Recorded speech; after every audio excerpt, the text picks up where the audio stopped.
Today's presentation is going to be roughly a couple of hours from 9 to 11 a.m. We will always finish with some resources and some information about the supports that we offer out of our office here at the TUPE unit. So let's get started. If you are new here, which I'm thinking most of you are not, but just to give you a little context, the TUPE unit is ever growing. We have a fairly new staff member with us today, Kara McNeely. She is in charge of all things that have to do with student, family, and community engagement. She is our new senior program activities specialist. We also have with us today Mark Hernandez, who is our program coordinator. And we also have our other senior program specialist, Derek Reed. Together, we all work to build capacity, provide professional trainings, and facilitate collaboration when it comes to the tobacco use prevention education for all 80 LEAs in LA County. We really work where schools and school districts are. So we meet them where they are in terms of their vaping situations, policies, any sort of engagement, training for staff. And again, with our new addition, Kira, we also work with student presentations and student youth engagement. Today's presentation does have closed captioning enabled if you are in need of that. We are recording this training, so if for some reason you need to step away, you missed something, or this is a training you felt that you wanted to share with colleagues, the training and the slides will be sent to you on by the end of the week through email. We also encourage participation and engagement. So you will have a couple of poll everywhere activities, one of which is currently in the chat. But we also encourage that if you have any questions, any comments, feel free to utilize the chat box. Mark Hernandez will be managing that and answering any questions throughout the presentation that you might have.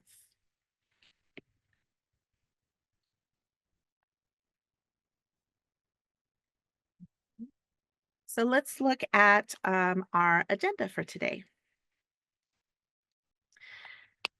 We're going to go over some very quick information about current numbers in youth vaping. I realize that for most of us, I'm sort of preaching to the choir, but I really think that some of this information is important to kind of put into context. What we're really going to get to is the curriculum and the importance of education as prevention. We'll talk a little bit about some of the new data that's come out from the National Youth Tobacco Survey back in October. We'll talk a little bit about California, why students are vaping, and then we'll get into where you might be able to fit some of these lessons. We have Tonya Moore, formerly from the Physical Education and Comprehensive Health Unit here at LACOE, who's going to talk a little bit about how substance use, specifically vaping, can fit into the health framework, whether that is being done by the the PE classes or the health classes or even science classes. And then we'll hear from representatives from the Stanford Reach Lab and Catch My Breath, talk a little bit about their curriculums and how you can access them and use them. And then, of course, we will close with any sort of questions, of resources, and let you know of any of future trainings that we're having out of our unit that can help you with tobacco prevention, intervention, and cessation. So first, let's take a look at some of our results from our first poll. What is one word that you would use to describe your current vaping situation on your campus? And so we have words like overwhelming, offenders, pockets. They're so easy to hide inside pockets, right? Puzzling. We get that a lot when we work with schools and school districts of what do we do? How do we really address this? Trying, Small, yes, absolutely. They are small. They are discrete, right? Continuous, absolutely. That is another sort of sentiment that we get from school districts of, I think I've heard it described before as like a whack-a-mole, right? You catch one student, but then you've got another student who has it. Challenging, absolutely. And we're going to kind of go over some of those challenges today and how we can kind of address some of these issues, right? How do we address that it's a growing problem, right? How do we address that either it's repeat offenders or just those one of a time kind of things, right? How do we address this excessive issue? Thank you, everyone, for participating. So let's move on to just some general data, right? What does vaping look like nationally? What does it look like locally? And specifically for nationally, the NYTS, or the National Youth Tobacco Survey, was released in October for the year of 2024. And for the second time in a row, we've seen overall, right? Overall vaping numbers going down. Um, for instance, in 2023, there were 2.13 million, and it was reduced to 1.63 million current youth e-cigarette users. So nationally, we're seeing improving numbers. However, what the survey did show was that the decrease was due primarily to high school students. So your 9th through 12th grade students were showing numbers or decreasing numbers in the past 2 years. That does not go for middle school students. In fact, there was either no change or a slight uptick for middle school students. So that kind of tells us that nationally, we're doing a great job at really implementing some of these strategies, coping skills, resiliency skills for our high school students. And that makes sense. That's where our numbers were really, really high, was in the older students. But it seems that those skills and those strategies have been working, and now we really need to focus on our middle school students. While the NYTS does not survey elementary school, my guess would be that if the numbers are not changing in middle school, that the numbers are either not changing or are increasing in the elementary school, because we are primarily focusing on high school, a little bit middle school, and now we are getting more requests in our unit for lessons and curriculum that are targeted to elementary school, mostly 5th and 4th grade. Another thing that the NYTS found was that students self-reported some of the most commonly reported brands that they use. And the number one brand that was reported was Elf Bar by 36.1%. I always find this really surprising, because Elf Bar is actually an illegal import. While it's not necessarily illegal to have or possess, it is illegal to import it into the United States, and somehow it is finding its way in, because it is the most popular device with and among youth. Uh, I would think that it is probably the most popular device, probably among all users, but according to the NYTS, youth are reporting that this is their most popular.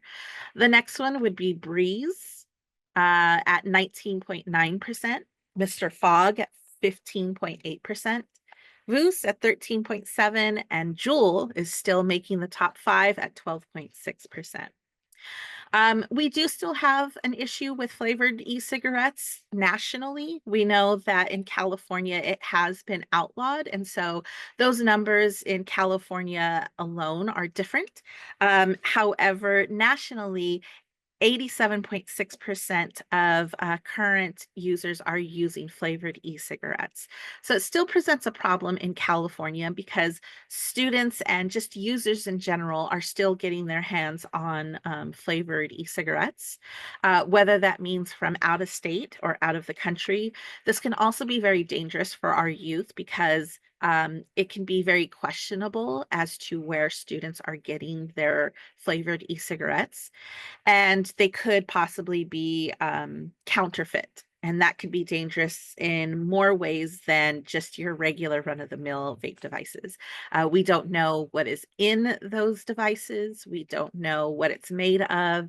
And so they can be potentially more dangerous than the ones that you can just find in your everyday smoke shop or gas station. When we look more at California, um, our numbers here in California when it comes to youth vaping are significantly better than those of other states in our country.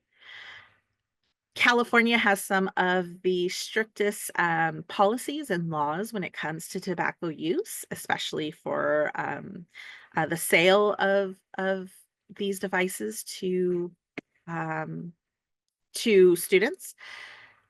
The California Youth Survey actually reported that those who are in 10th and 12th grade, that they reported 6.6% smoked a cigarette or tobacco in the last 30 days, and 20.3% ever used. So what that means is that they've tried it. They're not regular users, but they have tried it at least once or twice. However, when it comes to cannabis use, you see that those numbers are higher. So 10th through 12th graders did uh, did report that 8.8% of them have used cannabis in the last 30 days, and 21.4% have tried.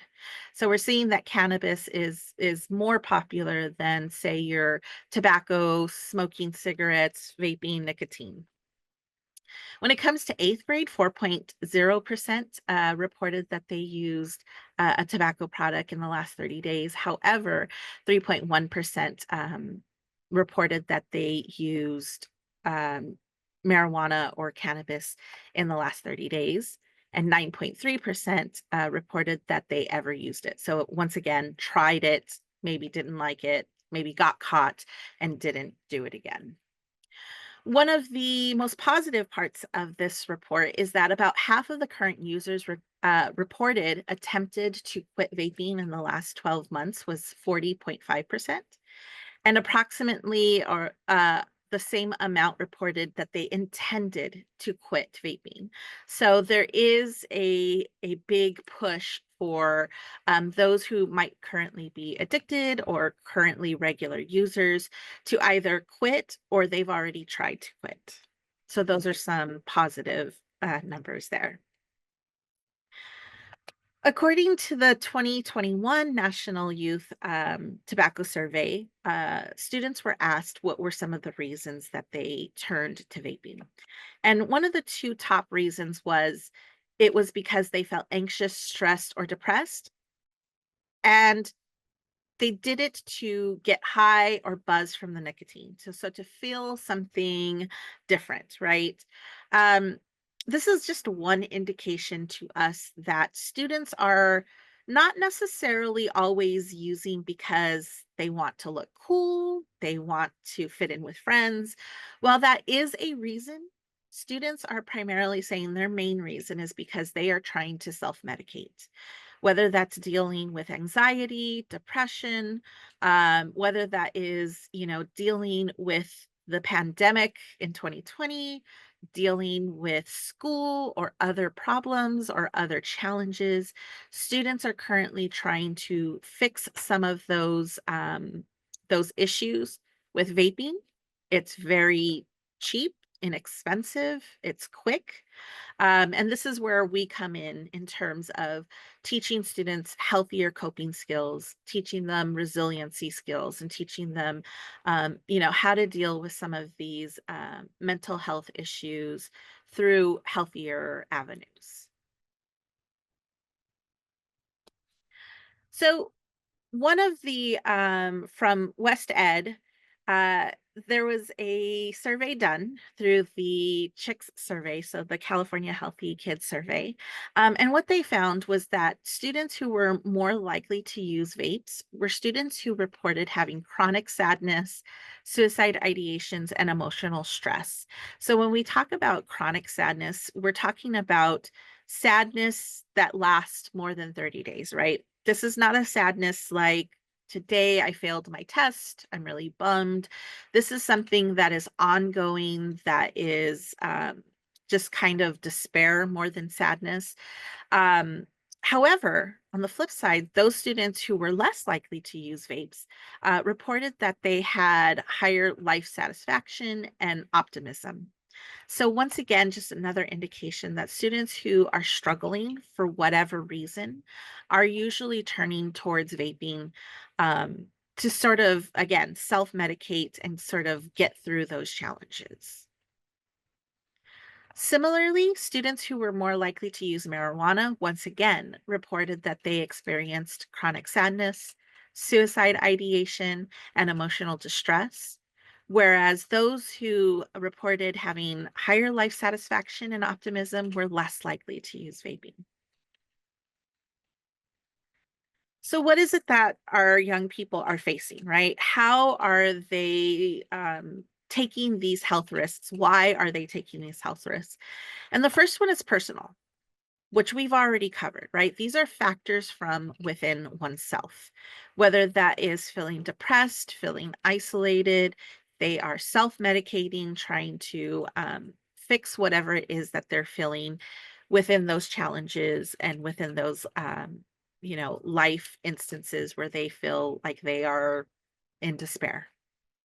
The other is interpersonal. This is the one where most people turn to as a reason why students might be using vape devices or other substances, which is factors between people. This can include peer pressure, um, having access to these devices at parties, friends who are currently using them, that cool factor, right? Wanting to belong, wanting to fit in, wanting to look cool.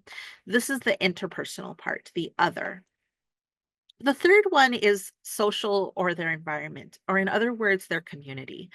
So this is factors within a local community and beyond. So locally, it can mean how many, vape shops does a student pass while they walk to school every day?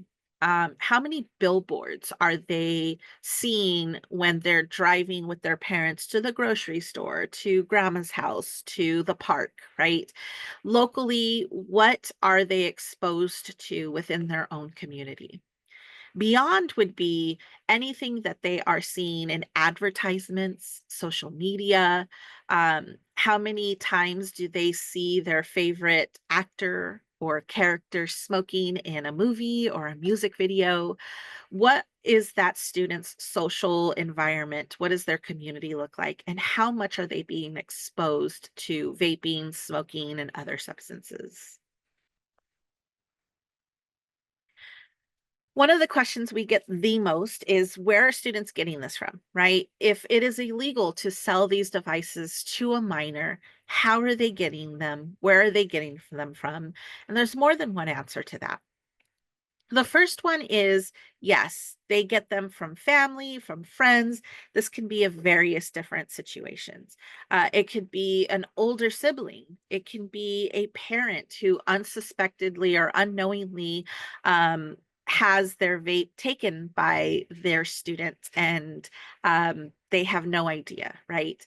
It can also mean neighbors. A lot of times we see uh, that the local middle school happens to be very close to the local high school, and the high schoolers are the ones who have it, and they're selling it to the middle schoolers. It can be a lot of different ways. And again, this is where it comes into the student or the young person's environment and surroundings. How much access do they have through friends, family, older cousins, classmates, so on. Another way is social media. We know that social media works off of algorithms, and algorithms like to show content to the user based on their interest and their age. And if the purpose is selling these devices to young people, users will advertise some of these devices. This can also be dangerous because sometimes these accounts will arrange to meet up with a young person in the park at a local parking lot and sell these devices to minors. Not only are the devices bad for minors' health and dangerous, but now you have students and young people who are meeting strangers in, remote places to buy these things. So this can be dangerous in lots of different ways. Another way is online. Again, we know that California has some of the strictest laws and policies, one of which is the flavor ban. And so this causes users, both young and adult, to find some of these devices online, either in other states or in other countries. But the problem with buying online is that some of these devices can be counterfeit. And because of that, they can be dangerous. So as you can see in the image there, we have four different vapes that look very similar, some of which look exactly the same. The first one is a Puff Bar, which is a legitimate company. However, the other three are different brands meant to look like the Puff Bar. The other three are counterfeit. They are not allowed to be sold in the United States. They are not allowed to be imported into the United States. However, they are. Because they are counterfeit, we don't know exactly where they're coming from. We don't know exactly what they're made of. We don't know what's in them. These can be dangerous because the batteries could explode. The e-juice could be something completely different than e-juice. It could have different chemicals in it.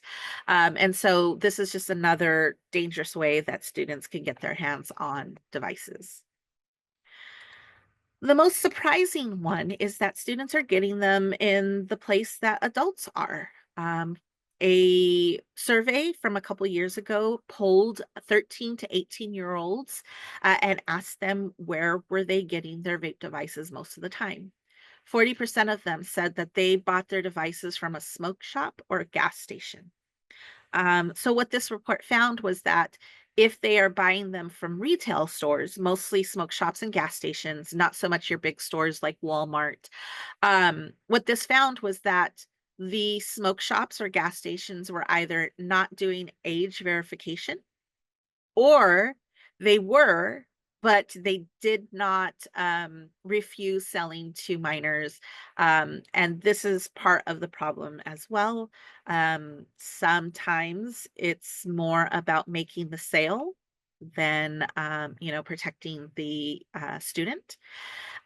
We hear this a lot when we work with schools and school districts that students know exactly which smoke shop and which person who works at the smoke shop that will sell it to them. And that information is passed on from classmate to classmate so that students know exactly which person at that particular spot sells vape devices to youth. They know when that person is working at the shop. They know how much those devices cost. And so this is part of a problem when it comes to smoke shops who are selling illegally to youth. I mentioned it a couple times already, but back in January of 2023, SB 793 outlawed flavored products here in California. So that meant menthol tobacco products. It meant all nicotine and non-nicotine flavored electronic devices, all e-fluids or e-juices. And so students who were kind of hooked on these devices because they tasted like gummy bears or donuts, that has all been outlawed here in the here in California. Once again, that is a great victory in the work that we do. However, the concern is that students will now try to find other ways to get their hands on their favorite flavors, and this can open them up to counterfeit products. Another concern is just how much nicotine are students inhaling with these devices. We know that in a pack of cigarettes, there are 20 cigarettes, 20 mgs of nicotine. And what that looks like in terms of vape devices is Juul pods can hold up to two packs of cigarettes, Puff bars around 50 cigarettes, and Soren pods about 90. But the problem with this is that these devices are outdated. They don't even sell that version of Puff Bar anymore. What we're really facing today are these devices, and these can be upwards to about 1,000 cigarettes or 1,000 cigarettes of nicotine in each device. Um, and becomes hard for the user to understand how much nicotine they are inhaling, right? Somebody can equate that to X amount of cigarette boxes a day, but when it comes to these devices, students don't really know. Um, and it's it really depends on how quickly you go through the device, but students aren't realizing that if they are using an elf bar in under a week or in the span of a week, they are essentially inhaling the equivalent of 650 cigarettes. So this is where the danger of addiction can start.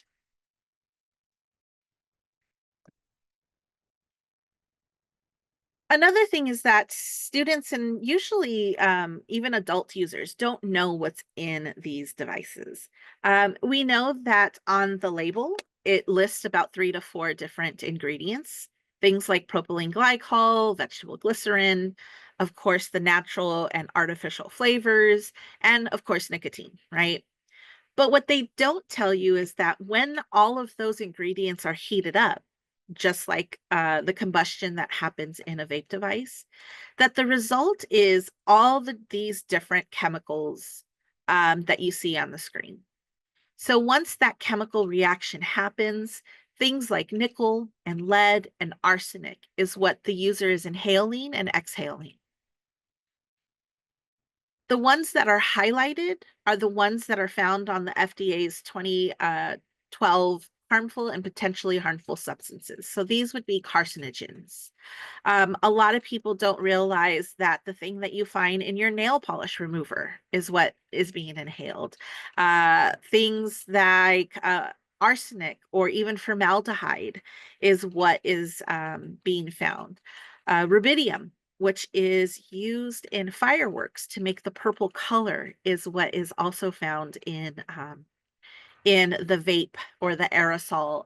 So a lot of times students are really surprised at what they are actually inhaling. Another thing to be concerned about is the triangulum.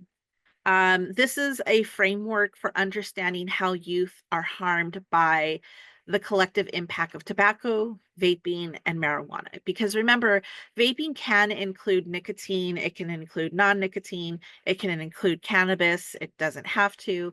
And so the triangulum is a way to sort of understand how all of these things fit together. And because of that, you have vape pens, which are probably your most familiar to students. Vape pens are very inexpensive. They are also small and discreet. But you also have wax pens, which are usually used with cannabis because the substance that is inside is thicker and waxier. So it allows the user to have a higher concentration of the THC. The same goes with dab pens. It's an even thicker substance than the wax pens, and it allows users of cannabis to feel a more extreme high because the THC is a higher concentration. Some of the cannabis devices that you see are Stizzy is a very, very popular brand. Stizzy is primarily cannabis devices. You'll also see cartridges like this one when it comes to some of the cannabis devices, because you can actually see the thicker, darker oil inside of it. But that brings us to our next activity. Here we have a backpack. Um, you can go ahead and once again go to that Poll Everywhere link, which we're going to put in the chat right now. There are 8 vape products in this backpack. I want you to try to find at least one and click on it. So once you click on it, it's going to put like a little X or a little map thingy on it. Go ahead and take a couple minutes to look through this picture, find one of the 8 vape products that are there, and click on the ones that you find. Just one. I think you get one submission.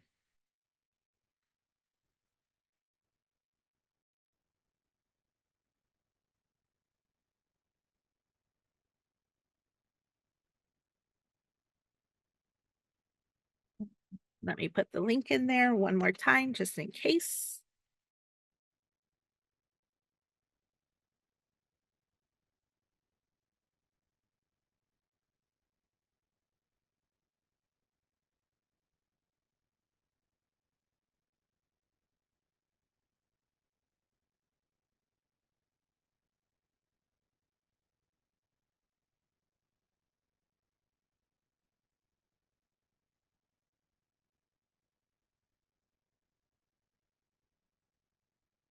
All right. So here are some of the results. Yes, we got this first one, the Jewel. That was probably the one that everybody's eyes went to first. We've got this bigger vape, this tank is what they're called. Awesome. People found the Sharpie and the cartridge here. Let me show you a different view. There we go. So all of this is to kind of prove that, yes, just like we said at the very beginning, addressing vaping on campus is very difficult. It's not like our students are smoking. They smell like something burning. They smell like smoke. No longer are you able to see a cloud of smoke hovering above them, at the top of the ceiling in the bathrooms or in the lockers. It makes it a lot harder for us to be able to spot some of these things. The Sharpie one, number 4, is always my favorite because it's clever. It's an actual Sharpie that a student is able to alter, make a 3D printed, casing to put inside the Sharpie. Some of the best, teachers, admin, SROs would never be able to spot it unless they actually took the cap off and, investigated it, right? And so this is all to say it's hard, right? It's really hard to be able to catch students in that moment. And what our training here today is to be able to prevent it, right? To get to the point where we don't have to try to spot it. We're going to try to stop students before it happens. So thank you everyone for participating. If you are interested in this image, we have this in our catalog that you can order. Their postcard sizes if you want to share them with staff or with parents. I wouldn't necessarily share them with students, but we do have these available for free if that is something you're interested in. And we'll tell you about that towards the end when we show you how to access our order form and our catalog. So once again, right, there's lots of concerns about vaping with students. One of them is their health, right? We know that vaping and smoking can rewire and change their developing brain. It can also make students' hearts beat faster and give them that fight or flight response. Yes, vaping in the moment can sometimes help people's anxiety, but it actually makes their anxiety worse in the long run, right? In the moment, that buzz from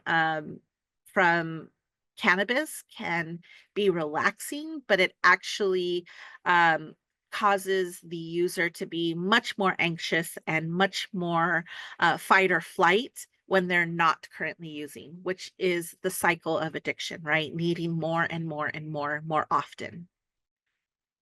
We know that it can also increase acid reflux and, of course, cause trouble with breathing and damage lungs, right? And so this is a concern for all users, no matter their age. But one of the ones I'm most concerned with is the rewiring and the changing of the brain, right? We know that the brain doesn't stop developing until their 20s. And so for youth, ages 10, 12, 15, we know that this is really damaging the development of their brain or even stopping it, and that's really a concern. We also know that their developing brain is much more susceptible to addiction, right? And so when we're talking about addiction, we're talking about nicotine and cannabis being highly addictive. So the cycle of nicotine addiction starts with bringing nicotine into the body or inhaling it in this case. Um, and nicotine enters the brain, and the brain activates the pleasure centers, or the activates the pleasure centers of the brain. After the level of nicotine in the body drops quickly, that just means that the user needs more often. And now it's the only thing they can think of. It starts to overwhelm all their other survival, like needing to concentrate in school, eat, exercise, and the cycle continues. They need more, so they inhale. It goes to the pleasure parts of their brain. Once the levels drop, they need more. Smokefreeteen.org reports that 3 out of 4 teens who smoke or vape in high school will still be smoking as adults. And this is one of our main concerns, is that cycle of addiction. Again, we want to try to stop this from happening. We want to prevent it, but then we also want to intervene when we do catch it. Which brings me to our tiered supports.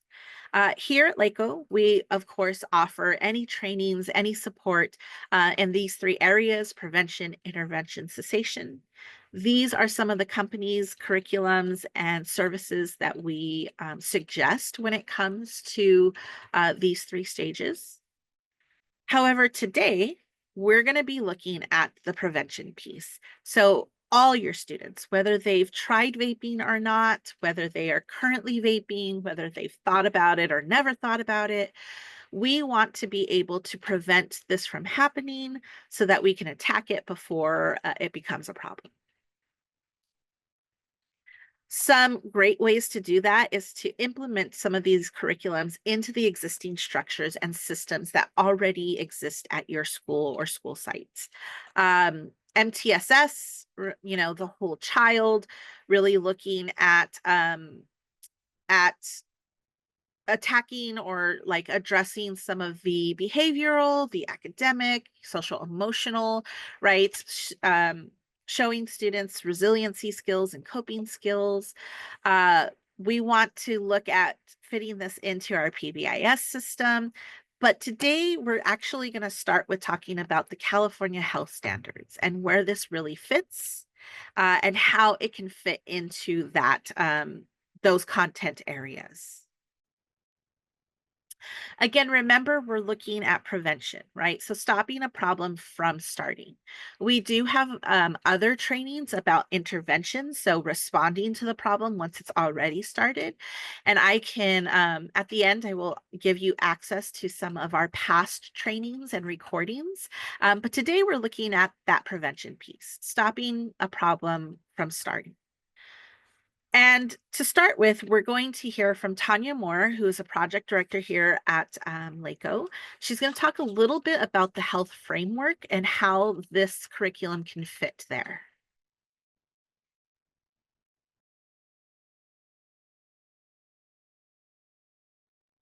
Awesome. Thank you so much, Linnell. I appreciate the warm welcome. My name is Tonya Moore. I use she, her pronouns, and I'm a coordinator 3 for physical education and comprehensive health at LACOE, where I work with school districts, local education agencies throughout the county to provide technical assistance and support with areas around physical education and comprehensive health. So my role today is really to talk about that tiered 1 support that Linnell was mentioning. Education is the best prevention. And I wanted to highlight the health education standards and how that ties to the framework and how that ties into alcohol, tobacco, and other drug education, and where the connection is with TUPE work.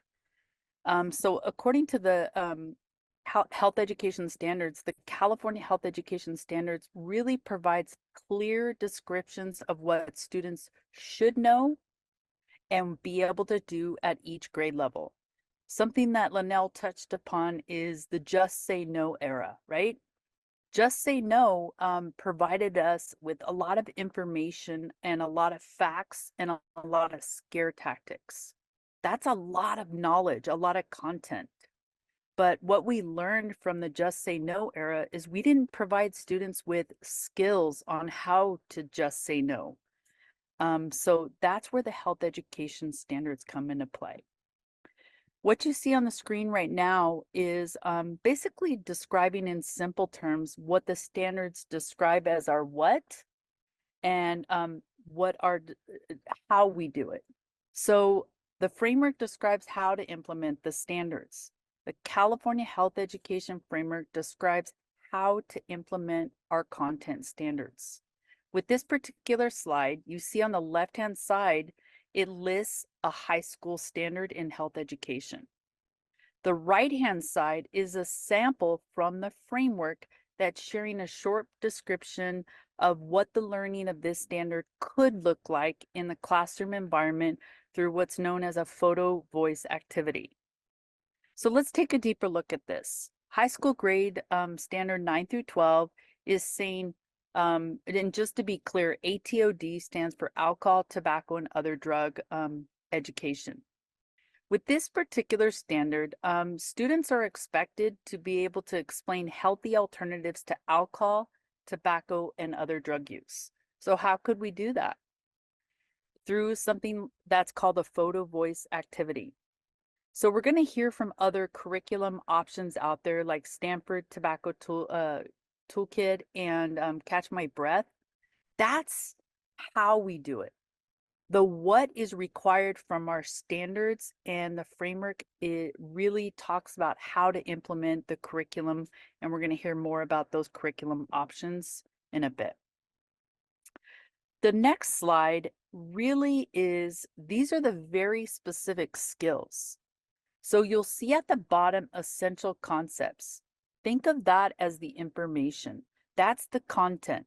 That's the knowledge. That's the data. Those are the facts about health education content areas.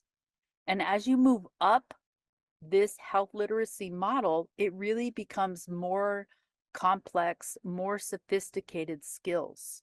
So analyzing influences, accessing valid information, interpersonal communication, decision-making, goal setting, practicing health enhancing behaviors and health promotion, those are all the skills that will be paired up with essential concepts. So let me explain it a different way. The skills are the same, it's the content that changes. Whether we're talking about alcohol, tobacco, vaping, whether or not we want to consume a Monster energy drink or an Elf Bar product, those are all, we have to understand the facts about those products, but then we need to incorporate the skills to really put those, the content information into play. This model communicates how health literacy advances through the 8 overarching health education content standards. And like I said prior, standard 1 is the essential concepts at the bottom of the model, and standard 8 is health promotion at the top. As you can see, as you advance through this ladder, if you will, the higher you go, the more advanced, and it increases with complexity, but also the skills require a little bit more sophistication. With this next slide, it shows you all of the content areas that are included and required in health education. And I highlighted alcohol, tobacco, and other drugs because I think it's really important to reiterate the importance of skill development. Those skills are critical. We can't just provide students with, hey, here are the dangers of vaping. Here are the, elf bars are the most commonly used among youth. That information alone does not provide students with the ability to make healthy decisions upon their own health and well-being. So we need to provide them with skill development in each of the health education content areas. This next slide is talking about the content area by grade level. The health education content addressed in each grade level is easily viewed in this chart, and it's available with the health education content standards as well as the framework, which is available on the website, the LACOE website, but also the CDE website. To help us with the quality and depth of health instruction, some health content areas are not recommended for every grade level. Districts are encouraged to add content areas for additional grade levels depending on local health priorities. So this is really important to note because you'll see in 5th grade, alcohol, tobacco, and other drug education is not traditionally taught in 5th grade. So what's important to note is it can be taught in 5th grade if there is a local need or a local health priority. So if, like Linnell was talking about, we're seeing a lot more vape in the elementary levels, perhaps there needs to be an education level in that 5th grade. Another way to look at this is you'll see that sexual health is not taught in kindergarten through 4th grade because that is not required. It is not necessary for that to be taught until 5th grade because that's when that recommended puberty class is taught. So to kind of summarize a little bit about the content area by grade level, the health education standards represent the minimum requirements for comprehensive health education. For today, we're going to really focus on the alcohol, tobacco, and other drugs lens. And as you can see, they are the standards for ATOD in grades kindergarten, 2nd, 4th, 6th, middle school, and high school. If there is a local need and a local health priority, you are able to teach that in grade 1 and grade 3 and grade 5. So with that, I think it's a really important transition to really focus on the tiered 1 support, as education is the most critical part of prevention. As Linnell talked about, a lot of school districts are reaching out for the intervention support, and it's critical that we do the prevention so that we don't get to the intervention part. So with that, I'd like to pass it back to Linnell so that we can look at the prevention curricula options. All right. So let's look at some of the curriculums that can be used in our classrooms in various different grades. And just like that was said earlier, education is the best prevention, right? We once again want to try to encompass all students in order to give them the proper education about some of these issues: vaping, cannabis, what it does to their health, what it does to their brain. The hope is that we can prevent them from trying or even prevent them from becoming addicted, because it's true, the say no to drugs is not going to work, right? We could tell students just say no, and then just hope that they will say no. And without context, right? Without telling them why they should be saying no or why they should be staying away from it, hasn't proven to be successful. So educating them on these issues is really going to help them to be able to make the decision to say no and to prevent them from, once again, trying or even becoming addicted, or for those who are using, to try to quit or reduce their usage. So the first curriculum we're going to look at is Catch My Breath. We're going to hear from Marcella, who is the Director of Government Partnerships and Substance Misuse Prevention. Just a little brief overview. Catch My Breath does have activities and lessons for grades 5, 6, 7, 8, and 9, 12. So, you know, your lower or your higher elementary, 5th grade, 6th grade, your middle school, 7th and 8th, and then your high school, 9 through 12. They are standard aligned. They do have learning objectives and goals. They come in Google Slides and PowerPoint formats so that they can be fully editable if you needed to. There are educator guides to guide educators, whether they are health teachers, history teachers, math teachers, school counselors. This curriculum I really like because it comes with a student workbook that gives the instructor activities, assignments, homework, and then the answer keys. And there are also opportunities within the lessons for checking for understanding questions. So let's go ahead and hear from Marcella about Catch My Breath. Morning. Thank you so much for having me here for this valuable information. Excited to share with you the Catch My Breath program, you know, just as a tool, one tool of measurement. And so with that, I'm going to get started, and just bear with me. I do get technically challenged sometimes. So as Linnell said, this is who I am. And just to introduce, if you haven't heard of CATCH before, so who are we? So CATCH stands for the Coordinated Approach to Child Health. We were created in the 1980s and later formed as a 501c3 nonprofit organization in 2014. We are celebrating our 10th year anniversary as a nonprofit this year. So CATCH is evidence-based and evidence-informed school health programs address whole child wellness. CATCH programs often with CATCH and the CATCH Global Foundation, we really try to launch kids towards healthier lifestyles by linking underserved schools and communities to resources needed to create and sustain that healthy change, which is needed for generations to come.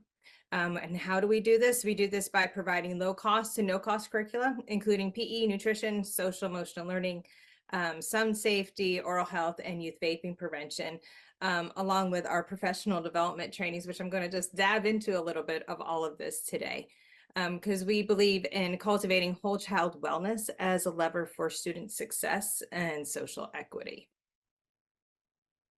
So currently, our Catch My Breath Youth Vaping Prevention Program is not only evidence-based to improve both knowledge, but also to improve behavior change. So youth who go through our curriculum are less likely to actually try an e-cigarette, which is what we want. It's great that they increase knowledge, but we really want that behavior change to where they're not going to try a e-cigarette, which then can lead to, as the speakers Tonya and Linnell both pointed out, you know, that can lead to other things like marijuana use and different drugs. We are also listed in the Substance Abuse and Mental Health Services Administration, which is SAMHSA. It's the agency within the U.S. Department of Health and Human Services that actually leads public health efforts to really advance the behavioral health of the nation. Catch My Breath is listed in there as the only school-based intervention, which is listed in SAMHSA's evidence-based resource guide series, reducing vaping among youth and young adults. So just a little bit of that data where we showed that, where we talk about, we were publishing public health reports where we actually show that behavior change and that knowledge change. So the average 7th grade class size in U.S. public schools is approximately 192 students. If nothing is done, we project 17 of those students will actually try an e-cigarette by the end of this school year. But if we can implement Catch My Breath into all those middle schools, about half of those students will not try an e-cigarette. And if we could do that only in 7th grade, that would reduce about 154,000 students from even trying an e-cigarette.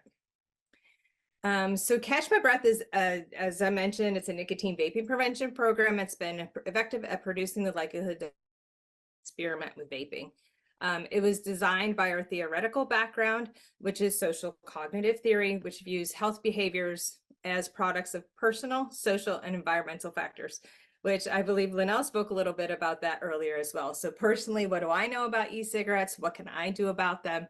And what are my attitudes and beliefs? Socially, what's that social response to me using or not using e-cigarettes? And then my environment. How does my environment support and reward or discourage and punish the use or not use of e-cigarettes? So in addition to building this knowledge, Catch My Breath disrupts the normative beliefs such as the notion that everybody's doing it. Students develop skills that help them resist peer pressure, as we talked about earlier, not only that they see through advertising and misinformation that perpetuates both online, also from their peers. And as a whole, the program creates favorable attitudes and beliefs about not using e-cigarettes. After all, the question isn't what will my students do if they're exposed to e-cigarettes, but what will they do when they're exposed to e-cigarettes? And Catch My Breath gives students a wide range of those skills to help them respond to a number of real world scenarios. Who designed our program? It was our lead researcher, Professor Dr. Stephen Kelder from the University of Texas Health Science Center at Houston School of Public Health. Fun fact about Dr. Kelder is that he's actually a senior scientific editor on the Surgeon General's report that came out in 2016. And I believe with Dr. Bonnie Halpern, he actually testified against Juul as well. He's been the lead researcher and developer of our programs for over 30 years, and I work with him pretty much weekly to make sure our program stays up to date and current, which we do update our program twice a year as those standards come out, as Linnell had mentioned earlier as well. And to piggyback on what Tonya said, our Catch My Breath program falls right into alignment for your health education standards. We know this is important, and Dr. Kelder knew this was important, even creating the curriculum, because it's not something else that you have to do. It's actually helping you do something that you're required to facilitate and teach. So our proven formula, which Catch makes it easy and doable to implement that whole child approach and really support that student wellness, and where Catch My Breath stands out a little bit with this is that building the skills and the environmental support to really develop healthy kids for a lifetime. These three things work together to create healthy learners, where we certainly try to build knowledge around health behaviors and decision making, but we really back up the skills with that skill building practice and opportunities to reinforce this information. This is why that environmental support, the skill building, Catch My Breath, is we have that behavior change, because it's that whole environment and that whole community within the organization. I'm going to stop sharing my screen right now, because what's really important for me is that you guys actually see what we have. So in order for me to switch screens, I have to stop sharing my screen. Maybe there. Then I'm going to reshare it again with hopefully the right screen. I'm going to take you right into the program itself, because we can talk about what we have, but until you actually see it and get your feet wet in it, it really doesn't do much for us. So this is the Catch My Breath platform. You can hit the Let's Go Catch.org platform. And oh, I thought I was signed in, but I'm not. So I'm going to sign in real quick. And if you've already created an account, this is one thing that you'll do. You can go into sign up, which is really easy. If you're an educator professional, you just click on that. You can create your account, and you just put in, if there's any information that you don't know, you can just put NA, and then you're automatically put right into the system. So we really tried to make it simple and easy for you to get into. So I'm just going to go to this screen, and hopefully it pops up. There we go. Okay. And once you are logged in, you'll see, do you see my welcome back, Marcella slide? Thumbs up, Linnell? No, we do not. We're still on the sign up sheet. Okay, I'm going to stop my share. And thank you, Scott. I saw you shaking your head no too, so I appreciate that. There we go. Now we do, right? Yeah. Perfect. Okay, so once you sign in, you'll come back to this page. It's personal. We welcome you back. You will click onto this little Catch My Breath e-cigarette sign, and it'll take just a minute to pop you into it. There we go. And then we have our program is completed in English and in Spanish. So it's free. I didn't mention that. It is free. So you'll just click on whichever one you want to go into, your English or your Spanish version. Today we're going to go into English, because that's better for me. And as it's loading, you'll have access to the complete curriculum just by clicking that button. A few things that I do want to highlight about our curriculum. Everything here on the left-hand side. So the first thing I want to go into is under getting started. We have a program prep. One of the key things within the Catch My Breath curriculum is our peer-to-peer facilitation. So while we do have, it is led by adult facilitators, there is an opportunity for students to go ahead and lead a section of the curriculum in every single one of our lessons in every single grade band. So there is anything that's here in green is clickable and downloadable. So you can just download that program prep. Hopefully that comes up right. And you have the full educator guide for that. The neat thing about that is that we also have a peer facilitator training. So this is for our youth. Maybe they don't know what it's like to be a peer facilitator. Maybe they don't know what their expectations are. So you can go ahead and give a facilitation video. It's less than 10 minutes long. It's about 6 minutes long, but it is right here and you can click and play it so you can actually help them understand what it is to be a peer facilitator. I'm not going to go into that because we do have a lot of curriculum to cover. So that's the really unique thing about the Catch My Breath curriculum is our peer-to-peer facilitation within each of our model lessons. And then we also have all of our lessons are listed over here in grades 5, 6, 7th, 8th, and then 9 through 12. I know Tonya had mentioned that some of that key component is not really meant to be in 5th grade, but could be used. We've actually had some of our teachers implement the 5th grade curriculum into 4th grade. So I would just say that you take a look at the curriculum. It's free to open it up and look into it and see if it's something that would work with your students. Once you click on, I'm going to go into the 7th and 8th grade core curriculum, go stand firm on my choices and click into that button. Every single one of our lessons looks exactly the same. I was going to talk about the overview. What are we going to learn in this lesson? What are those key objectives that my students are going to learn? What here's the anything again, remember that it's in green is highlightable and downloadable. So you got your educator guide, which I'm going to show you what that looks like. All of your activities are downloadable. The neat thing that we've done with our activities as well is not only are they downloadable and you can print them, maybe if you're serving in some of those socioeconomic areas that they don't have, everyone doesn't have a Chromebook like my son. So you can actually download and print it, or if they are using their Chromebooks or whatever device that they're given, the teacher can actually assign it out and they're fillable right online so that they can go ahead and then turn it back into the teacher and they can fill it out right within their own electronic platform. And then we also give optional other activities as well. So everything the teacher has to do for the materials and prep is listed right here. What key terms do they need to know? We also always give an extension activity, which I want to go into in just a little bit. We usually incorporate our PE guide. I know we had talked, I believe heard Tonya mention about our PE curriculum and physical activity. We have had teachers that go ahead and implement Catch My Breath, not only in the health class, but then also followed up with PE curriculum. So they're learning about doing calisthenics, relay races, all while learning about, the dangers of using e-cigarettes. And then of course, those health standards. And then we follow up with our presentation deck, which can be used either as a Google Slides. We do that so we can do those easily updates that I had told you that we do at minimum of twice a year, or you can download it as a PowerPoint.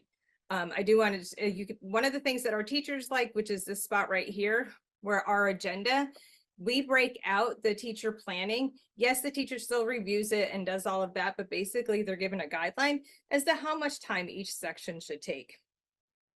And then if you can click on it and you can see the different, what activities that they need to do. And we have that right incorporated. So here's one of them where they have to interview an adult. It could be a trusted adult, maybe a parent or a teacher about e-cigarettes.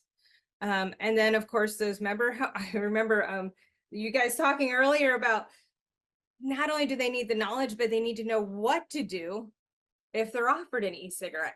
So not just telling them how bad it is. Okay, if it's so bad, what do I do if that happens? Well, we teach them those avoid, refuse, and exit strategies. Avoid, are you kidding me? I would never vape. So really taking about learning, looking at Liz's story and talking about those pressures for myself, the media, and other people, and engaging students in different ways to be able to say no. So how do they avoid it? How do they refuse it? And then how can they actually exit the situation? In a way to engage students so that they have this criteria for success to where they can actually feel successful if they're in an in a position to where they have to say no to e-cigarettes. So what they first is that they go ahead and they do an activity within each other, right? So they're just looking at, here are some situations that are on paper. It's a practice skill. So here are some situations on paper, write it out. What would you say? What would your refusal be? And then they have this discussion amongst their peers. And then we really want that criteria for success. So we have them practice. So they stand up and they face the partner, and one's trying to offer them an e-cigarette, one's really practicing that refusal skill. And then they can show it off to the class if they want to. And then, of course, as we mentioned, the media, right? It's so important that we talk about the media portion in all of our lessons. We also talk about the health effects, the social consequences of using e-cigarettes. We talk about where to go to and where can you go if you or your friend needs help with e-cigarettes. Who is a trusted adult and who can I go to for help? Our high school curriculum looks a little different. It's very similar in regards to the presentation deck, and the educator guide is all the same, but our high school program was designed and developed by high school students. And one of the things that they wanted is a student workbook. So the kids could actually have something they can take home and at the end of the lessons, and they have this information that they can refer back to. They know where they can go to get help. And it's something that they actually have their hands on, because they may not be willing to open up within their classmates, but maybe there is something that they want to go ahead and look back at. We talked a lot about, especially in our high school, they're talking about those social emotional learning skills. What can I do if I'm feeling stressed instead of using e-cigarettes? How do I identify who a trusted adult is? And this was all designed and developed by our high school students with our Catch My Breath Youth Advisory Board. I want to share with you a couple other things that we do have. So we do have under core curriculum supplements. This is where I just want to show you a couple things that we have. We have STEM, we have humanities, we have self-paced lessons. We have virtual field trips, which are very popular for people to use. We do have cannabis lessons just on using e-cigarettes. So just vaping, cannabis. It's a one lesson for middle school and a one lesson for high school. It's set up exactly the same way as our Catch My Breath core curriculum is. One of the things that I did want to note is when you go into the lessons, there is also speaker notes. So you can either print out the educator guide speaker notes right there, or the speaker notes are within this section here in the presentation deck itself. So we do have cannabis lessons for just vaping cannabis for middle and high school students. And then the other supplemental lesson that I wanted to show you is the PE guide. So we understand that some of our health teachers are also PE teachers.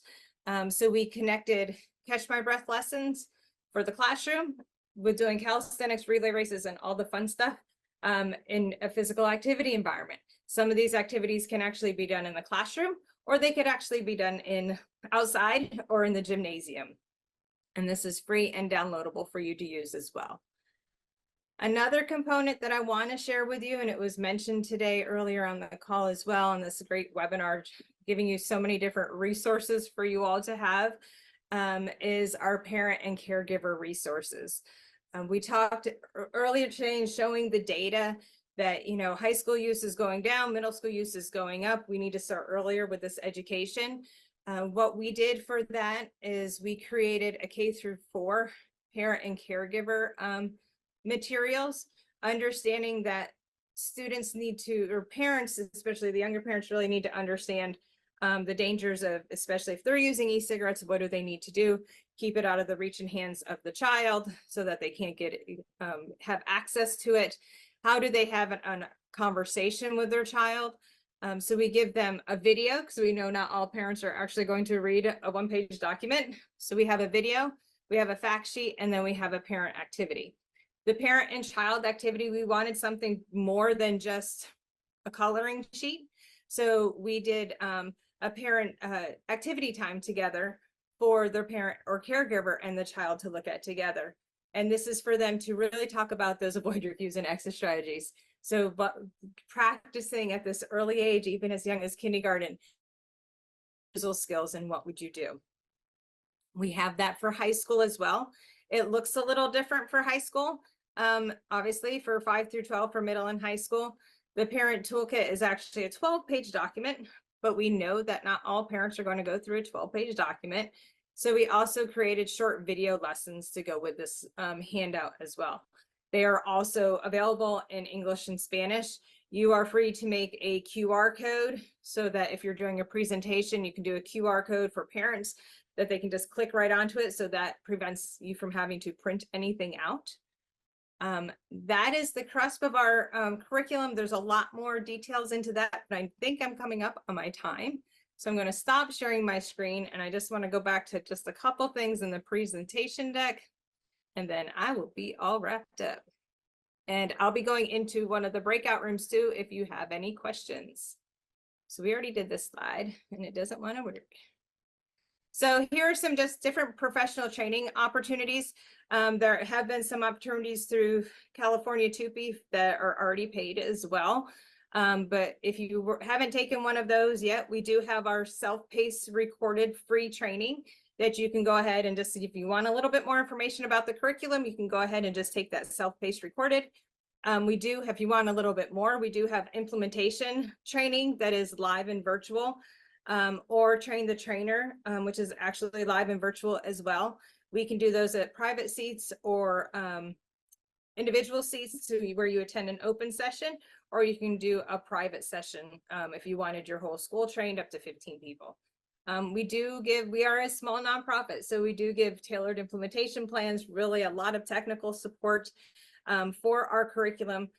We don't have a 1-800 number that goes to somebody that sits behind a call desk. It is us. So we are here to help you. Feel free to click on the QR code at your desk now, and you'll have right access to the program. If you want to question or ask us anything, I will be here for that Q&A session and the breakout groups in a little bit. So yeah, that's us. Great. So one thing I do want to mention is, again, Catch My Breath does have a lot of supplemental lessons as outlined. For instance, the physical education one, but they also have lessons on cannabis. So one lesson that is middle school aged appropriate, and then high school aged appropriate as well. All the other lessons are primarily on vaping in general, but more geared towards vaping nicotine. The next curriculum we're going to look at is out of the Stanford Reach Lab. We'll hear from Carly, who's the education coordinator. She'll talk a little bit about the curriculums, which Stanford has two. One that is dedicated to vaping, and then the other one that's dedicated to cannabis. So these will include 5 to 6 lessons per topic, I guess you can say. And then afterwards, we'll hear from Scott, who's the Director of Outreach and Strategic Partnerships, on the new data dashboard that Stanford Reach Lab has created in order to use with these curriculums. These lessons do span from elementary, middle school, and high school age-appropriate lessons. They are also connected to the state standards and also have learning objectives. There are crash courses for instructors to kind of familiarize themselves with the information before delivering the lessons. Again, this helps if it is the history teacher, the health teacher, the counselor. It helps so that anybody can really be the instructor of these curriculums. These come in formats Canva, PowerPoint, and can also be converted into Google Slides. Again, this is so that the user or the instructor can edit if they needed to. There are discussion guides and also a Kahoot activity for each one of the lessons. So first, we're going to hear from Carly about the curriculums themselves. Well, thank you so much for being here. We are the Stanford Reach Lab, and then today we'll be going over our You Meet Together Vape Free curriculum, as well as our Smart Talk curriculum. Here we go. Linnell already introduced us, so I'll skip over this a little bit, but this is Scott, who's also here today, and I'm Carly. We'll share our emails again at the end of the presentation as well. So yes, we are the REACH Lab, and REACH stands for Research and Education to Empower Adolescents and Young Adults to Choose Health. And basically what we do is we do research on adolescent risk-taking and adolescent development, and then we translate that research into effective policy or programs, curriculum, and then we also inform policy. So if you are interested in seeing a little bit more about what we do have our website here. We have some great stuff about our research, preventions and interventions, advocacy in the news, some YAB, which is our youth action board that is with our lab, as well as Parent Corner and other resources. So hopefully, if we have time, I'll take you through our website. And then here is just a brief overview of all of the resources that we offer. All of our resources and trainings are completely free and they're accessible online. We have multiple different levels. So we have the prevention, education, and awareness curriculums, which is what we'll be focusing on today, the tobacco prevention toolkit and the cannabis awareness prevention toolkit, and then the 2 curriculums that fall under that. And then we also have our harm reduction curriculum, safety first, and our intervention curriculum, healthy futures. So I'll just touch on those briefly. So at the first level is our prevention, education, and awareness. The tobacco prevention toolkit, cannabis awareness and prevention toolkit. We have multiple lessons in these. In the Smart Talk cannabis one, there are 5 lessons, and then in You and Me Together Vape Free, the tobacco or nicotine one, there are 6 lessons.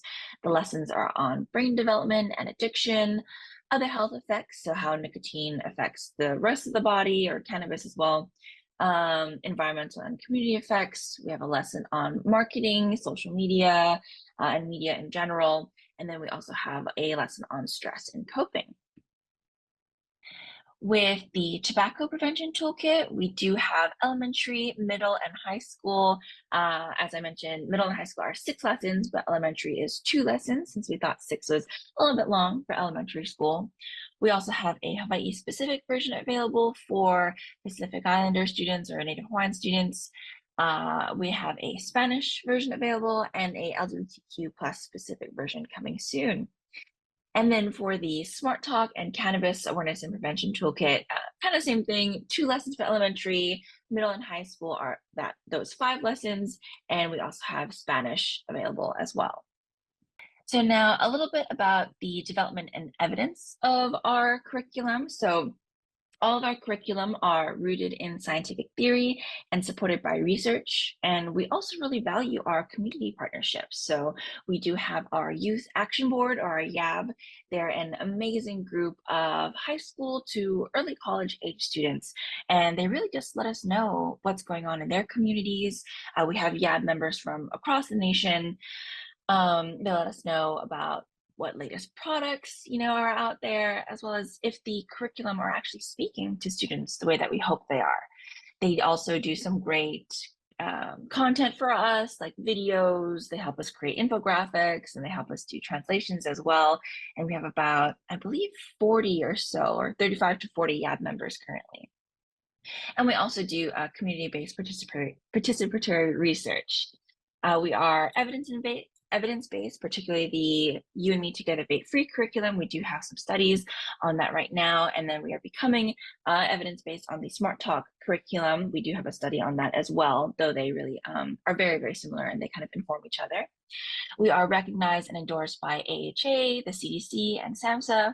And one thing that I think makes our curriculum stand out is our ability to revise or update it quickly. All of our slides are on Canva and available online, and we try to make updates periodically. And all the updates that we do will be live immediately. So if you have downloaded an earlier version of our curriculum, we do recommend checking in every few months, or maybe at the beginning of every semester, just to see if there are any changes made to the curriculum. We try to keep as updated as possible with, products, trends, the latest research. So if you do see anything that could be updated, or if you're noticing anything in your community that you think we can include in our curriculum, please do let us know. We really rely on that type of community feedback. Now, the goals of both of our curriculum that we're going over today, but specifically for Udemy Together Vape Free, are to increase students' knowledge about e-cigarettes and the harms they can cause, and this goes for cannabis as well. We hope that students gain awareness of strategies that manufacturers and sellers of e-cigarettes really use to entice students to start and continue using. So they use things like deceptive and creative marketing strategies. And we have a whole lesson dedicated to this. That's lesson 4 in both Udemy Together Vape Free and Smart Talk on marketing strategies, media, portrayal in media, social media, and other techniques. We also hope students gain skills to refuse the experimentation and use of e-cigarettes and cannabis products. And ultimately, the big goal is to reduce and prevent e-cigarette use or cannabis use of any type, including nicotine, cannabis, THC, e-cigarette use, non-nicotine products, and ingested products for cannabis as well. Okay, great. So if you click on the link that I just dropped in the chat, or if you just Google Halpern-Felser Reach Lab or Stanford Reach Lab, this should be the first web page that pops up. I highly recommend bookmarking it. I go back to it often. But this is kind of your one-stop shop for everything in our lab. If you want to use any of our resources at all, we do have a tab here on the left. Hopefully you can see my cursor about our team, research.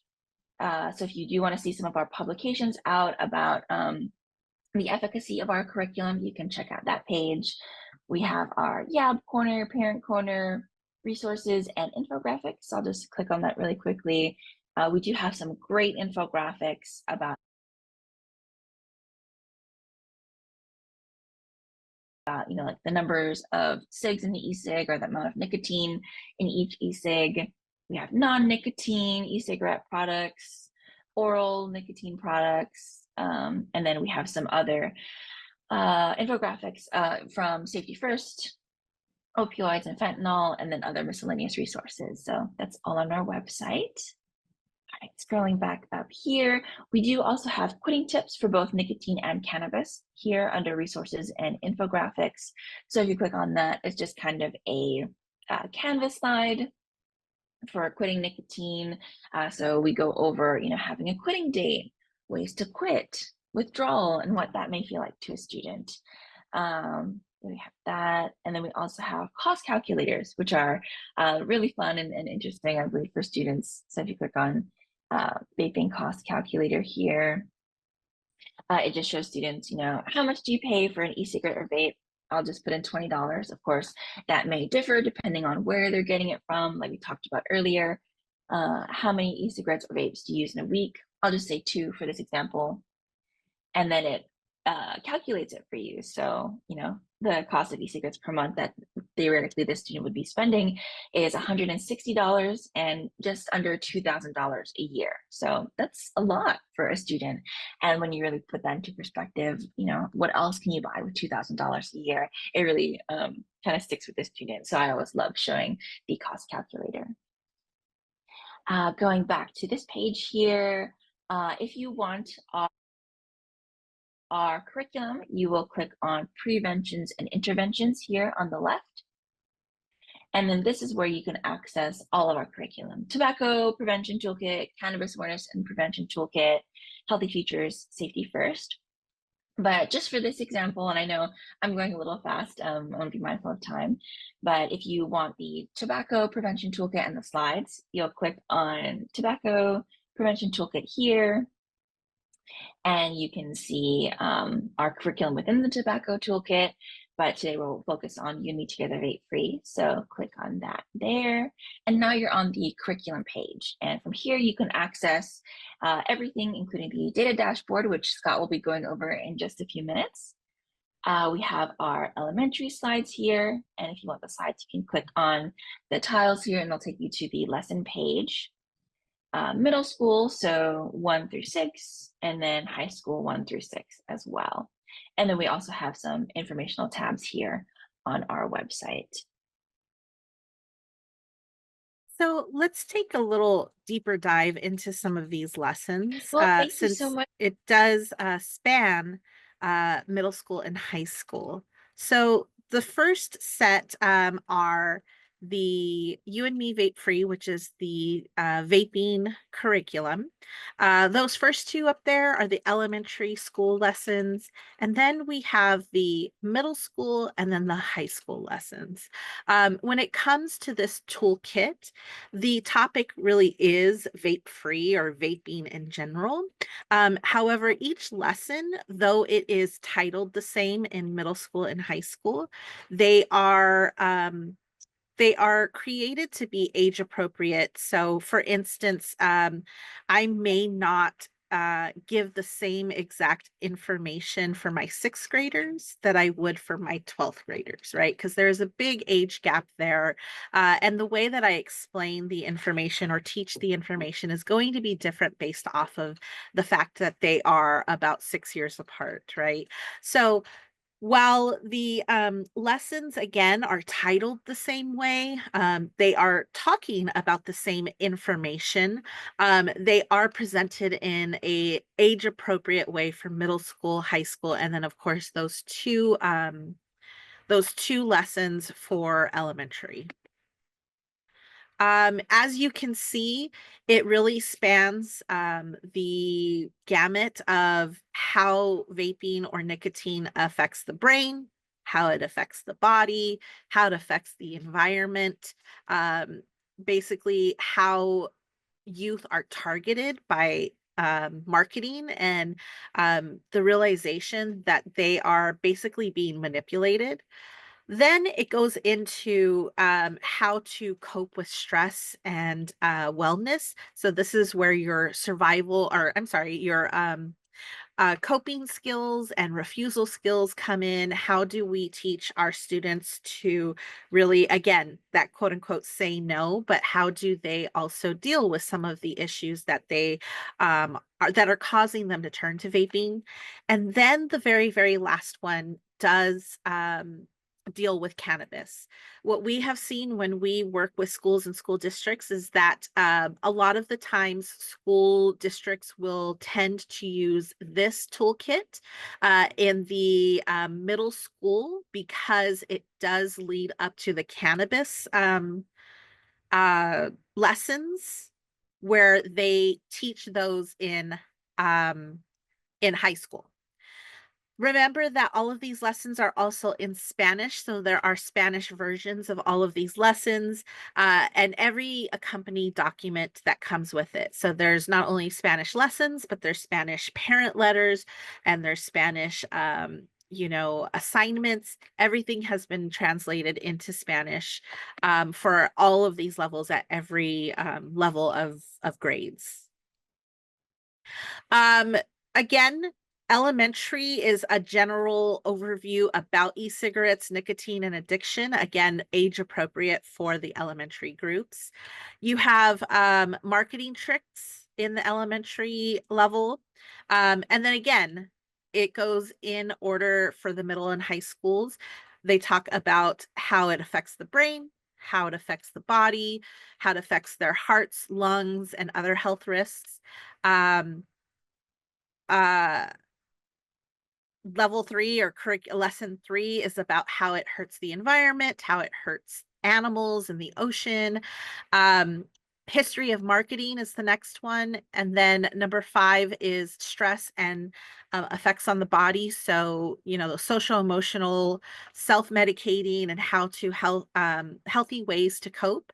And then, of course, leading into the cannabis use. So how vaping can lead to cannabis and the effects of cannabis as a general overview.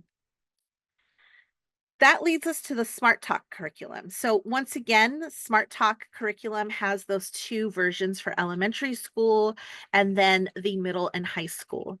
Once again, the middle and high school are titled the same. They talk about the same topics, but they are presented at an age appropriate way for 6th through 8th grade and then 9th through 12th grade. In these lessons, it will follow the same sort of formula, how cannabis affects the brain, how cannabis affects the body, how cannabis talking about healthy people and healthy communities. So those relationships and how to keep those relationships healthy. Once again, marketing. So how students are being targeted through marketing tactics. And then finally, how to address that. So how to address their stress, how to cope in healthy ways, and how turning to other healthy options that is not cannabis use, so that students learn those resiliency skills. Once again, each one of these lessons are also in Spanish along with their accompanying documents. So Spanish parent letters, Spanish assignments, everything has been translated for our Spanish speaking families. And so each one of these lessons, once again, follow that same theme of how it affects the body, the brain, how to build resiliency skills. And each one of these lessons have been built age appropriately for the level that it's being targeted as. So elementary, middle school, and high school, you'll see that the design changes and is different for each one. Along with these lessons come, again, accompanying documents. So you have parent letters if for some reason you feel that maybe you're going to give these lessons to elementary school, and parents and families really need to know that these lessons are going to be taught ahead of time. There is a parent letter there, both in English and Spanish, that you can use as is, or that you can use as a starting off point and alter to fit your needs and your school's needs. There are talking points, which are basically the lessons slide by slide, and what kind of like a script. So once again, it's easy for anyone to deliver or facilitate these lessons. It could be the health teacher and it could be the art teacher.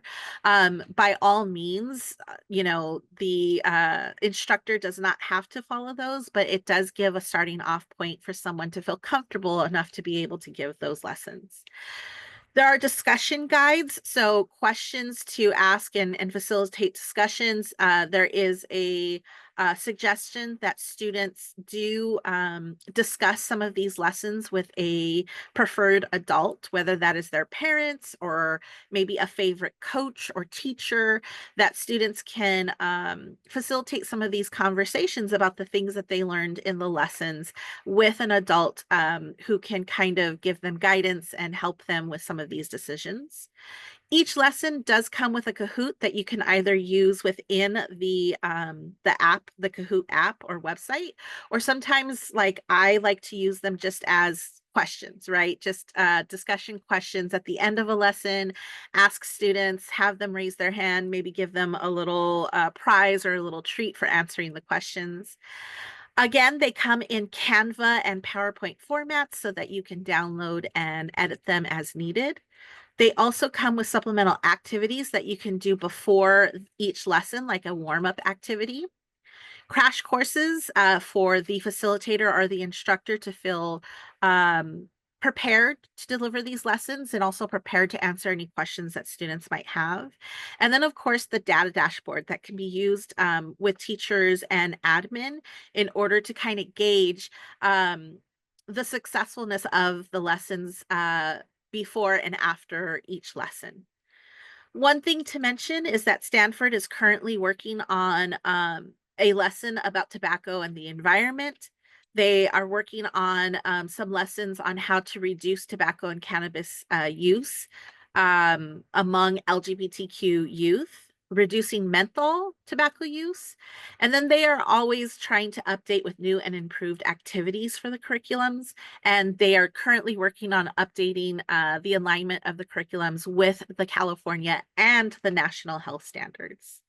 So to go with these curriculums, as I mentioned, there's a data dashboard that can be used because as educators and in education, we love the word data. So we're going to hear from Scott from the Stanford Reach Lab about the data dashboard and how to use it. Thank you so much for sharing the screen and the slides. And I love being part of this conversation because as a elementary and alternative school teacher, a school district student services coordinator for 21 years. And then I had kind of Mark's role with the Alameda County Office of Education for 7 years before joining Stanford's Reach Lab. So I love being able to talk and work with this type of a group. I will share that one of the things that was always a challenge for me as a teacher and as an administrator was data collection. Our student information systems were not great at being able to gather information about what prevention and intervention resources we offered. We tried, but Infinite Campus, SASE, all the other information systems we had just didn't gather the data effectively for us to inform instruction and really attitudes, beliefs, behavior. So embedded within all of the curriculum, the prevention and intervention resources are anonymous pre and post surveys. So what the screen we're looking at right now just kind of shows that, like on slide 2 of every lesson, at the beginning and end of You and Me Together Vape Free or Smart Talk, or any of the other curriculum or interventions, there's a pre-survey. And then the second to last slide is always a post survey. And so there's a QR code as well as a unique URL for those pre and post surveys. So if you move on to the next slide, Carly, when folks register for the dashboard, I'm going to give you, before you register, I'm going to move to the next slide and give you a couple of tips pre-registration, because those are important. So if you move to that next slide, Carly, 2 things that are important, because some of you might have someone at a district office that's pushing in, that's providing support. Some of you may be working with a support provider, public health or behavioral health, or a local nonprofit that's providing some during school, after school, before school, or summer prevention and intervention work. So the teacher button over on the left, teacher does not necessarily mean certificated classroom teacher. It could be whoever is teaching or assigning the prevention or intervention. So if you have an outside provider who's coming in to provide support, they could sign up as a teacher. So sometimes people get stuck on the word teacher and they don't want to click on it. They don't know how to register because they're not a certificated teacher. So teacher on the left, and that person could be assigned or can sign up to work with one school site, or they could sign up if you have a health teacher or someone who's working at 3 different school sites doing, a 0.2 or a 0.4 at multiple different sites of their full-time FTE, they could sign up and show that they are at 2, 3, 4 different school sites. The second one that I'm going to point out is that admin button. That could be a counselor. It could be a school site administrator. It could be a district administrator.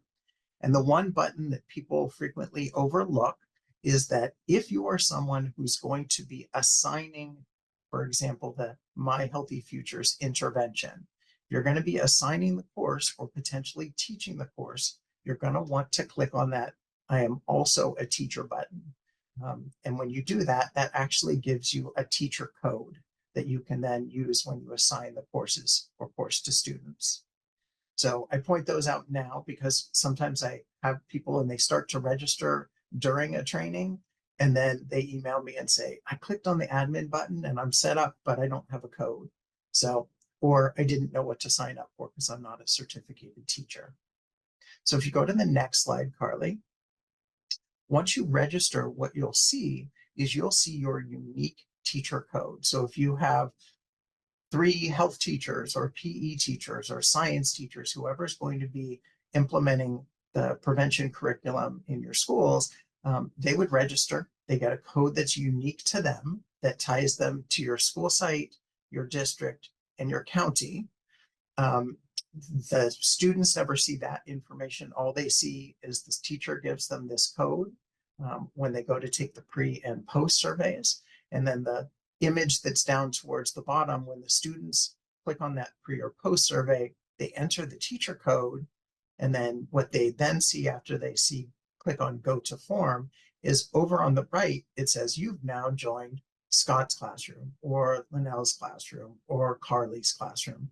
So whichever teacher they're with, they're going to see that they're assigned to that teacher. And then they select if you work at multiple schools, they select which of the schools you've selected for the drop down, what grade they're in, and then it pre-populates the form type, whether it's the You and Me Together Vape Free pre-survey, it automatically fills that in at the bottom, and then it takes them to the anonymous pre and post surveys. As Carly mentioned, the only time that we collect student names, which is not tied to any of their data, so none of the data or reports that they submit on the pre and post survey, the only time we collect student data or student name is once they hit submit on the post survey of the intervention Healthy Futures, they hit submit, that data goes into the data dashboard, and then they're prompted to enter their first and last name to get their certificate of completion. So that is not tied to any of their data. It doesn't link back to any of it, but then their name shows up on their certificate of completion, and you or whoever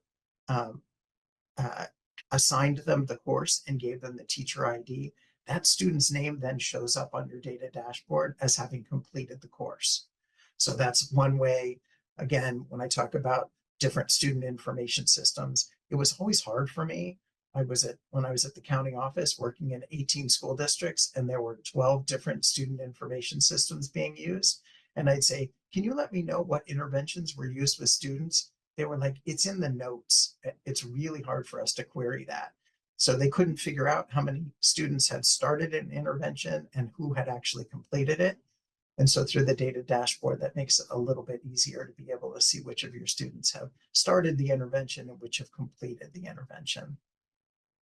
So if you want to move to the next slide, Carly.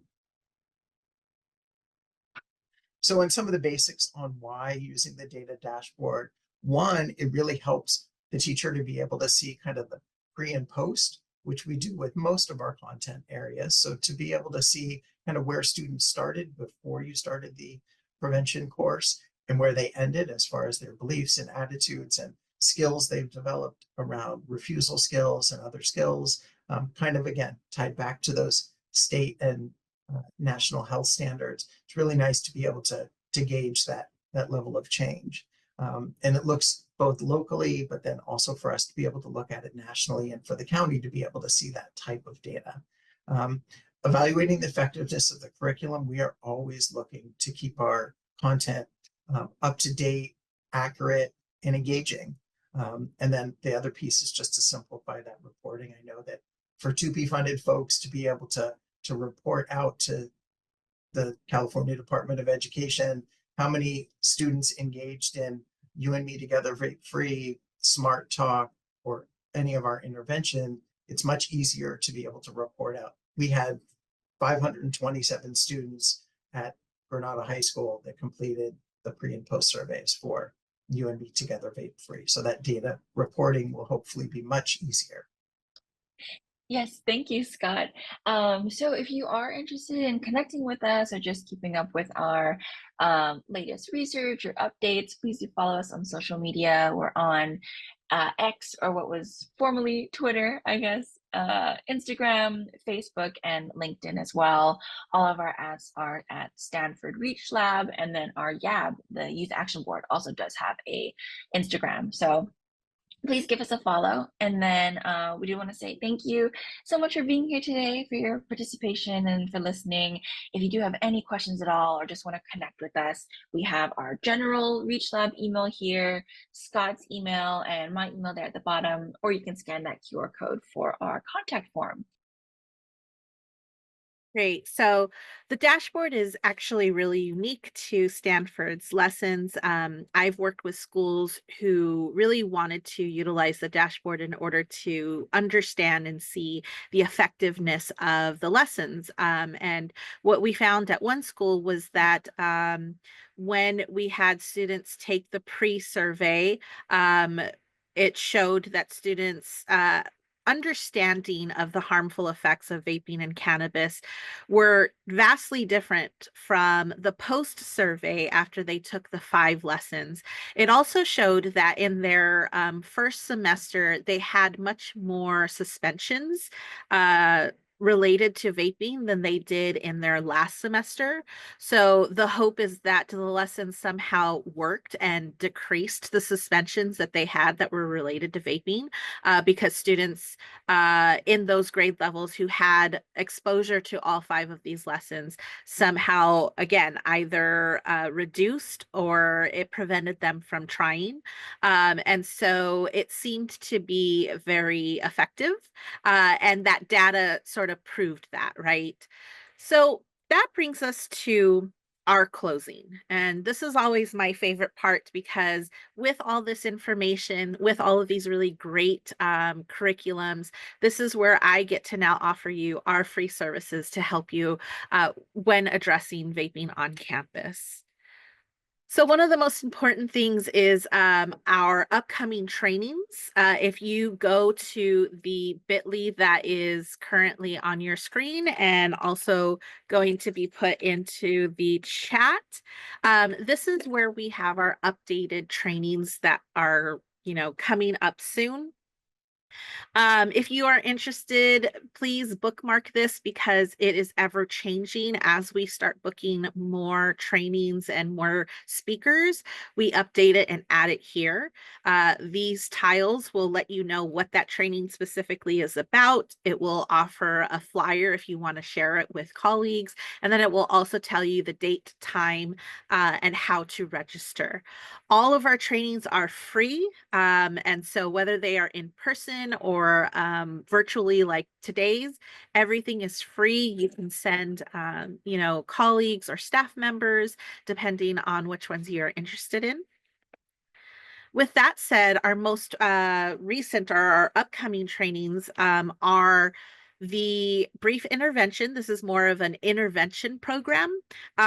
This is where we train your staff on how to conduct these brief interventions with students who may be caught.